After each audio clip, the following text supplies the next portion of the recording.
I will say I do enjoy it when Raw actually goes overseas. They do a pretty solid job all of a sudden. Of course, we begin with Randy Orton talking, saying that he was going to make the matches for the night, and then Brad Maddox shows up to the exact same thing, and then Kane shows up saying the exact same thing, and then Vicky shows up saying the exact same thing. So your opening contest is actually Cody Rhodes and Goldust versus Randy Orton. Orton looks incredibly strong fending off these two guys. My first thought was, could this be the first time we would see Cody Rhodes defeat Orton? Orton does lose, but at least be a countdown. Joe then attacks Randy Orton and puts him through the table. So a lot of the night now is Randy Orton sitting on a table in the back. So, not bad, pretty good. Los Matadores and Santino Borella, he had horns on, took on the team known as the Union Jacks, a hot new tag team that is ironically 3MB, with the Union Jacks all over them. Weird comedic match, of course. Santino pulls up the Cobra, which then has on bull horns. 1, 2, 3. Alright, not bad. Not bad. Kofi Kingston has a match against Damien Sandow. Kofi is the new Shelton Benjamin. Athletic, great in the ring, will never crack into the higher up and actually get a really substantial title run. So Sandow wins. Decent match. Works out pretty well. Since I like the idea of the handicap matches, the Real Americans take on John Cena. John Cena, of course, is victorious, then gets attacked by Del Rio. Save comes from Big E Langston. Big E Langston, Del Rio. Big E Langston is doing a fantastic job currently. The sad thing is, he's the reason why Titus O'Neil will probably never have a massive singles push. Great valiant effort.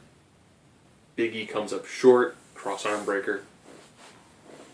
And again, wicked Charlie Haas pop for Del Rio. What else did we have? Ryback took on R-Truth. Decent match, decent amount of back and forth to it. R-Truth picks up on out of nowhere roll-up victory. Really entertaining to see that sort of match play off when all of a sudden there's like an out of nowhere pinfall. Dolph Ziggler made Curtis Axel look like $1 million. Came up short in an IC title match. So Curtis Axel's still your IC champ. Since they were in England, they were able to have Paul Heyman show up, which is good because Axel does need that mouthpiece. Of course, Chris Axel got attacked by CM Punk, who later then also attacked Paul Heyman.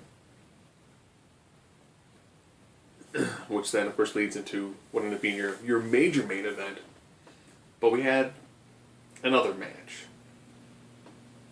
Nikki Bella took on Tamina. Tamina, rightfully so, won. You know, it was good to see that actually happen. So your main event ended up being The Shield versus CM Punk and Daniel Bryan. Punk, stupid over with the crowd. This match was fantastic. It seemed like CM Punk and Bryan were going to win. And then the lights went out. And that was then when you guys saw the Wyatt family showed up. Which then led to the Wyatts and the Shield battling it out. With the crowd just going absolutely ridiculously bonkers for it. I mean, that was a tremendous moment seeing the Wyatts end up having this big, huge battle with the Shield. Great 3-on-3. It looked perfect. It seemed like all of a sudden you had the big, rough tumble team taking on the team that's almost perfectly balanced. Then both sides decided to kind of join forces to take on CM Punk, Daniel Bryan. The Usos came down.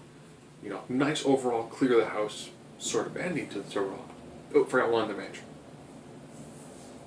They hyped next week's Total Divas by showing Natalya training with Fandango and Tyson Kidd training with Ava Marie.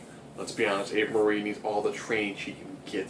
At this rate, I'm pretty sure the Brooklyn Brawler could show her a lot more of what to do inside the ring. So Fandango is the whole crowd's fandangoing. It was a great thing to watch. He has a match with Tyson Kidd.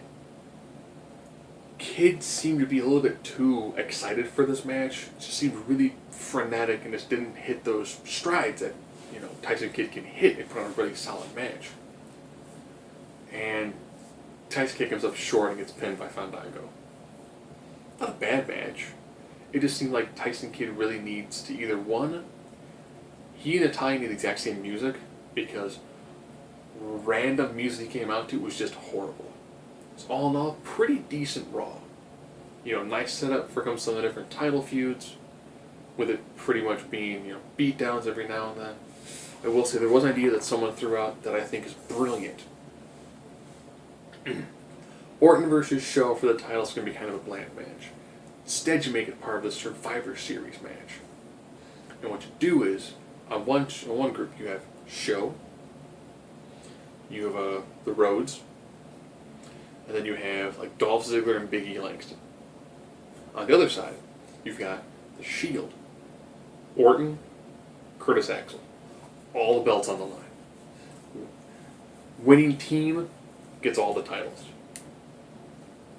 That match, you could pretty much go 45 minutes because you got 10 guys, and it could be a great, insane, non-stop match. And the implications of it would be huge. Instead of seeing Orton and Show have a one-on-one match that won't be anywhere near as good as what we saw Daniel Bryan and Orton kick out.